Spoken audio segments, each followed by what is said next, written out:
অপু ভাইয়া, তুই আমার ঘরে এত রাতে? কি ব্যাপার ভাইয়া, সব ঠিক আছে তো? আমার প্রশ্নের জবাবে আমার বড় ভাই অপু কোনো জবাব দিলেন না। আমার বড় ভাইয়া অপু আমার দিকে ধীরে ধীরে এগিয়ে আসতে লাগলেন।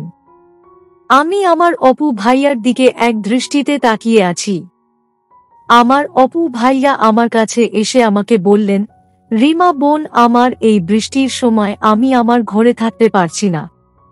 ছাদ থেকে বৃষ্টির পানি আমার ঘরে এসে পড়ছে, তাই তোর ঘরে আসলাম। আমি ভাইয়ার কথাটা শুনে খানিক শান্ত গলায় বললাম, ওহো আচ্ছা ঠিক আছে ভাইয়া, তুই এখানে থাক, সমস্যা নেই কোনো। এই বলে আমি আমার অপু ভাইয়াকে বসতে বললাম। আমার অপু ভাইয়া আমার পাশে বসে চুপ করে বসে আছেন। আমি আমার অপু ভাইয়াকে নিশ্চুপ হয়ে বসে থাকতে দেখে আমিও কিছু বললাম না। প্রায় মিনিট খানেক সময় অপেক্ষা করতেই আচমকা আমার অপু ভাইয়া আমাকে অবাক করে দিয়ে আমার সাথেই, হ্যালো আমার কলিজার বন্ধুরা, কেমন আছো সবাই? প্রতিদিনের মতো আজও আমি তোমাদের মাঝে নতুন একটি ভিডিও নিয়ে হাজির হয়েছি। আজ আমি তোমাদের বলবো আমার নিজের আপন বড় ভাইয়ার সাথে আমার জীবনের আরও একটি অসাধারণ সত্যি গল্প। আমি জানি এমন গল্প হয়তো তোমরা এর আগে কখনো শোনোনি। আমি শতভাগ সিওর হয়ে বলতে পারি আজকের ভিডিওটা দেখার পর তোমাদের ও জল আসবে। তাই তোমাদের অনুরোধ করছি সম্পূর্ণ ভিডিওটি দেখার। তো বেশি কথা না বলে চলো গল্প ফিরে যাই। আমি রিমা, আমার বয়স 20। আমি আমার বাবা মায়ের ছোট সন্তান। আমার একজন বড় ভাই আছে। আমার ভাইয়ার নাম অপু। আমার বাবা পেশায় একজন ব্যবসায়ী, আর আমার মা পেশায় একজন শিক্ষিকা। আমি আমার পরিবারের সাথে বরিশালে থাকি। আমার বড় ভাই অপু এখন ভার্সিটিতে পড়াশোনা করেন। আমাদের পরিবারটা অন্য 10টা পরিবারের মতো নয়। আমাদের ভাই বোনের মাঝে অনেক ভালো বোঝাপড়া ছিল, যেই কারণে আমাদের 2 ভাই বোনের মাঝে খুব একটা ঝগড়া ঝামেলা হতো না। আমার অপু ভাইয়া সব সময় আমার খেয়াল রাখতেন।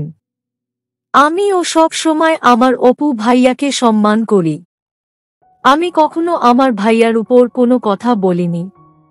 আমার ভাইয়া আমাকে যখন যা বলতেন আমি তাই করতাম, যেই কারণে আমার 2 ভাই বোনের মাঝে খুব একটা ঝগড়া ঝামেলা হতো না। আমি রোজকার মতো আজ ও কলেজ শেষ করে কলেজের সামনে দাঁড়িয়ে আছি। আমাকে কলেজের সামনে এমনভাবে দাঁড়িয়ে থাকতে দেখে আমার বান্ধবী কেয়া এসে আমাকে জিজ্ঞেস করল, কিরে রিমা, এখানে এমনভাবে দাঁড়িয়ে আছিস কেন? কারুর আসার অপেক্ষা করছিস নাকি? আমি আমার বান্ধবী কেয়ার কথাটা শুনে মুচকি হেসে ফেলে বললাম, হ্যাঁ রে, আমার ভাইয়ার আসার কথা। জানিস তো ভাইয়া আমাকে সব সময় কলেজ থেকে বাড়ি নিয়ে যায়, তাই আর কি অপেক্ষা করছিলাম। আমার কথাটা শেষ হতেই আমার বান্ধবী কেয়া বলল, আজ তো অনেক লেট হয়ে যাচ্ছে, মনে হচ্ছে না আজ তোর ভাইয়া আসবে। তুই এক কাজ কর, আমার সাথে চল, আমি তোকে তোদের বাড়ির সামনে নামিয়ে দিয়ে আসব। আমি কেয়ার কথাটা শুনে বললাম, না রে কেয়া, তা হয় না। আমার ভাইয়া যদি চলে এসে আমাকে এখানে না দেখতে পায় তবে চিন্তা করবে। আমার কথাটা শুনে কেয়া খানেক অদ্ভুত রকম ভাবে হেসে ফেলে বলল, ওরে ভাইয়ার জন্য এত টান? ব্যাপার কি? আমাকে তুই বিশ্বাস করিস নাকি? আমি কেয়ার মুখ থেকে এমন অদ্ভুত কথা শুনে খানেক অবাক হয়ে বললাম, তোকে বিশ্বাস করা বা না করার কথা উঠল কেন? আমি কখন বললাম যে আমি তোকে বিশ্বাস করি না বা তোর সাথে যেতে চাই না? আমি বললাম আমার ভাইয়া যদি কলেজে আসে আমাকে নিয়ে যেতে, তবে আমাকে এখানে না পেয়ে চিন্তা করবে। আমার কথাটা শেষ হতেই আমার বান্ধবী কেয়া একটা দীর্ঘশ্বাস ফেলে বলল, আজ যদি আমার এমন একটা ভাই থাকতো তাহলেই হতো। আমি আমার বান্ধবী কেয়ার কথাটা শুনে মুচকি হেসে ফেলে বললাম, এখন বাড়ি যা, আমি এখানেই আছি। আমি আমার বান্ধবী কেয়ার সাথে কথা বলা শেষ করতেই কেয়া গাড়ি নিয়ে তার বাড়ির পথে চলতে শুরু করল। আমি এখন খানিক একা হয়ে গেলাম। আশেপাশে তেমন কাউকেই দেখছি না। আসলে দুপুরের সময় কলেজ ছুটি হলে সবাই নিজেদের বাড়ি চলে যায়। তাছাড়া আবহাওয়াও তেমন একটা ঠিক নয়। মেঘলা আকাশ যে কোনো সময় বৃষ্টি নামতে পারে।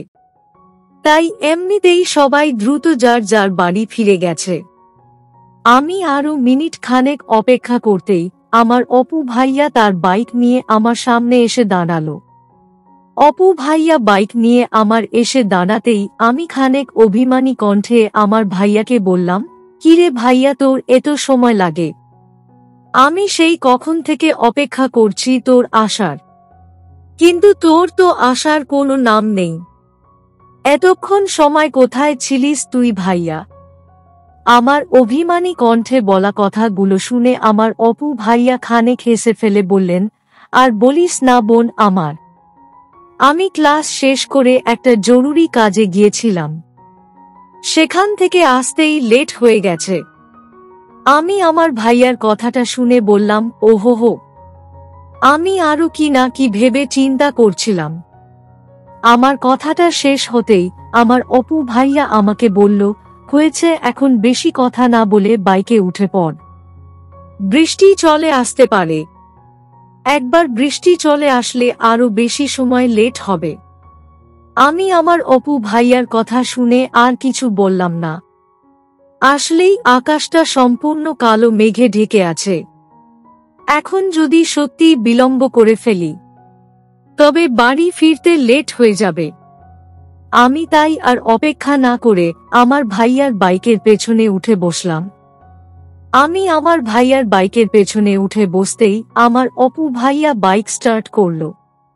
আমার কলেজ থেকে আমার বাড়ির দূরত্ব একটু বেশি, প্রায় আধ ঘন্টার মতো সময় লেগে যায় বাড়ি ফিরে আসতে। আমি আমার ভাইয়ার বাইকে উঠে নিশ্চুপ হয়ে আছি। আমার অপু ভাইয়া আপনি গতিতে বাইক চালিয়ে নিয়ে যাচ্ছে আমায়। বেশ খানেক সময় নীরব থাকার পর আমার অপু ভাইয়া আমাকে জিজ্ঞেস করল, রিমা বোন আমার, তোর পড়াশোনার কেমন চলছে? সবকিছু ঠিক তো? আমি আমার ভাইয়ার কথাটা শুনে বললাম, একদম ঠিক আছে, কোনো সমস্যা নেই ভাইয়া। আমার কথা শুনে আমার ভাইয়া বলল, ভালো করে পড়াশোনা করিস বোধ আমার। জানিস তো বাবা মা কত আশা করে আছেন আমাদের দুই ভাই বোনের উপর। আমাদের দুই ভাই বোনকে ভালো করে পড়াশোনা করে আমাদের পিতা মাতার মুখ উজ্জ্বল করতে হবে। আমি আমার অপু ভাইয়ার কথাটা শুনে মুচকি হেসে বললাম, তা ভাইয়া তোর পড়াশোনার কি অবস্থা? শুনলাম তুই নাকি সারা দিন নিজের বন্ধুদের সাথে আড্ডা দিয়ে থাকিস, ঠিক মতো পড়াশোনা করিস না? আমি আমার ভাইয়াকে যদিও মজার ছলে প্রশ্নটা করে ফেলেছি। আমি জানতাম না ভাইয়া আমার প্রশ্নের উত্তর দিবে কিনা, তবে এমনিতেই মজা করেই মূলত এই প্রশ্নটা আমি করেছি। আমার প্রশ্নের জবাবে আমার অপু ভাইয়া বলল, তোকে কে বলেছে আমি পড়াশোনা ঠিকভাবে করেছি না? আমি যথেষ্ট ভালো পড়াশোনা করছি। আমি আমার অপু ভাইয়ার কথাটা শুনে বললাম, আরে ভাইয়া, আমি তো এমনিতেই মজা করে প্রশ্নটা করলাম। আমি জানি তুই ভালো করেই পড়াশোনা করিস। অপু ভাইয়া বলল, এখন ভালোভাবে ধরে বস, সামনের রাস্তাটা খুব একটা ভালো নয়। আমি বললাম, আচ্ছা ঠিক আছে ভাইজা। আমার কথাটা শেষ হতেই ভাইয়া একটু দ্রুত বাইক ছোটাতে লাগলো। আমার ও ভালোই লাগছে এভাবে বাইকের পেছনে বসে থাকতে। নির্দিষ্ট সময় আমি আর ভাইজা আমাদের বাড়িতে ফিরে আসলাম। আমি বাড়ি ফিরে আসতেই সোজা চলে গেলাম আমার ঘরের দিকে। আমি আমার ঘরের দিকে এসে নিজের ঘরে বসে খানেক সময় বিশ্রাম করলাম। এর মাঝেই আমার মা ও বাবা আমাকে ডাকলেন। আমি আমার বাবা মায়ের ডাক শুনে সোজা চলে গেলাম আমার ঘরের বাহিরে। আমি আমার ঘরের বাহিরে আসতেই দেখতে পেলাম আমার বাবা মা একদম তৈরি হয়ে আছেন। মনে হচ্ছে ওনারা হয়তো বাহিরে যাচ্ছেন। আমি আমার মায়ের সামনে এসে দাঁড়াতেই আমার মা আমাকে বললেন, রিমা মা, আমি আর তোর বাবা একটু শহরে যাচ্ছি, 2 দিন পরে বাড়ি ফিরব। তোদের জন্য খাবার রান্না করাই আছে, সমস্যা নেই, কোনো সময় মতো খাবার খেয়ে নিস কেমন? আমি আমার মায়ের কথাটা শেষ হতেই মাকে জিজ্ঞেস করলাম, আপনারা হঠাৎ শহরে যাচ্ছেন কেন মা? কোনো বিশেষ জরুরি কাজ পড়েছে কি? আমার প্রশ্নের জবাবে আমার মা বললেন, বিশেষ জরুরি কাজ না হলে কি এখন এই সময় শহরে যেতাম নাকি আমরা? শোন রিমা মা, সাবধানে থাকিস তোরা। আর শোন, তোরা 2 ভাই বোন ভালো করে পড়াশোনা করিস আর নিজেদের খেয়াল রাখিস। আমরা দ্রুত কাজ শেষ করেই বাড়ি ফিরে আসব, তাই বেশি চিন্তা করতে হবে না, বুঝেছিস? আমি মাকে বললাম, আচ্ছা মা, ঠিক আছে। আপনারা ও সাবধানে থাকবেন আর নিজেদের খেয়াল রাখবেন। আমার কথাটা শেষ হতেই আমার মা মুচকি হাসি দিয়ে চলে গেলেন। মা বাবা চলে যাওয়ার পর আমি আমাদের বাড়ির দরজা ভালো করে লক করে দিয়ে নিজের ঘরে ফিরে আসি। আমি নিজের ঘরে ফিরে এসে সোজা চলে গেলাম ফ্রেশ হয়ে নিতে। আমি ফ্রেশ হয়ে নিজের ঘরে ফিরে আসতেই কেন যেন আমার মাথাটা খানিক ধরে গেল। আমি বুঝতে পারছি না হঠাৎ করে আমার মাথাটা কেন ধরল। আমি খানিক সময় আমার বিছানার বসে থাকার পর আমি নিজের ফোনটা হাতে নিয়ে দেখে নিলাম কটা বাজে। অতঃপর আপন মনে কিছু সময় ফোন দিলাম। অতঃপর সন্ধ্যার নাস্তা করে নিলাম। আমি আর আমার ভাইয়া একসাথে বসে নাস্তা করে নিয়েছি। আমার অপু ভাইয়া নাস্তা শেষ করে নিজের ঘরের দিকে চলে গেল। অপু ভাইয়া নাস্তা শেষ করে তার ঘরের দিকে চলে যাওয়ার পর আমিও আমার ঘরের দিকে চলে আসলাম। আমি আমার ঘরে এসে বসে আছি। কোনো কিছুই ভালো লাগছে না আমার, কেন যেন বারবার শুধু অপু ভাইয়ার কথা মনে পড়ছে। যদিও ভাইয়া আমার পাশের ঘরের আছে, কিন্তু কেন যেন ভাইয়ার কথাই ভাবছি আমি। অপু ভাইয়া কত ভালো একজন মানুষ। তিনি সব সময় আমার কথা চিন্তা করেন, আমার খেয়াল রাখেন। আমি কখনো আমার অপু ভাইয়ার খেয়াল রাখতে পারি না। এই বিষয়টা কেন যেন আমার মনের মাঝে খানিক অদ্ভুত অনুভূতি নিয়ে এসেছে। আমি আরো কিছু সময় বসে থাকার পর আমি নিজের মনকে শান্ত করতে পড়াশোনা শুরু করলাম। আমি প্রায় অনেকটা সময় ধরে একটানা পড়াশোনা করার পর রাতের খাবার খাওয়ার সময় হয়ে আসলো। রাতের খাবার খাওয়ার সময় হয়ে আসতেই আমি আর অপেক্ষা না করে আমার অপু ভাইয়াকে ডেকে বললাম, ভাইয়া, রাতের খাবার খাওয়ার সময় হয়ে এসেছে তো, তুই কোথায়? আমার প্রশ্নের জবাবে আমার অপু ভাইয়া বলল, এই তো আমি। খাবার বেড়ে ফেল, আমি ফ্রেশ হয়ে এখনই আসছি। আমি আমার অপু ভাইয়ার কথাটা শুনে বললাম, আচ্ছা ঠিক আছে ভাইয়া, আমি খাবার টেবিলে আছি, তুই দ্রুত চলে আয়। আমার কথা মতো অপু ভাইয়া ফ্রেশ হয়ে খাবার খেতে চলে আসলো। অপু ভাইয়া খাবার খেতে চলে আসার পর আমি আর আমার অপু ভাইয়া একসাথে বসে খাবার খাচ্ছিলাম আর গল্প করছিলাম। এমনভাবে খাবার খেয়ে গল্প করতে আমার ভীষণ ভালো লাগে। আমি আর আমার অপু ভাইয়া সব সময় এমনভাবেই গল্প করতে থাকি। আমি আর আমার অপু ভাইয়া একসাথে গল্প করে নিজের ঘরে চলে আসলাম। আমি আমার ঘরে এসে বসে আছি। বাহিরে এখন প্রচণ্ড বৃষ্টি হচ্ছে। এই বৃষ্টির রাতে কেন যেন আমার ভয় করে খানকে। তবু কিছু করার নেই। এমনিতে যদি বাবা মা বাড়ি থাকতেন তবে মাকে ডেকে নিতাম আমি, কিন্তু আজ তো মা বাড়ি নেই, তাই মাকে ডাকা যাবে না। এইদিকে অপু ভাইয়াকে যে ডাকবো, সে আবার কি না কি মনে করে। তাছাড়া আমার ভাইয়া নিজের ঘর ছাড়া অন্য কোথাও থাকতে পারেন না, তাই আমি আর অপু ভাইয়াকে ডাকিনি। আমি নিজের বিছানার উপর খানিক সময় বসে থাকার পর অতঃপর আমি ঘুমিয়ে পড়ার চেষ্টা করলাম। আমি ঘুমিয়ে পড়ার চেষ্টা করতেই আচমকা আমার ঘুম চলে আসলো। আমি ঘুমিয়ে পড়ার কিছু সময় পর আচমকা আমার ঘুম ভেঙে যায়। আমি নিজের চোখের পাতা মেলে তাকাতেই খানেক অবাক হয়ে গেলাম। আমি দেখতে পেলাম আমার অপু ভাইয়া আমার ঘরে। আমি অপু ভাইয়াকে আমার ঘরে দেখে খানেক অবাক হয়ে গিয়ে আমার ভাইয়াকে জিজ্ঞেস করলাম, অপু ভাইয়া তুই আমার ঘরে এত রাতে?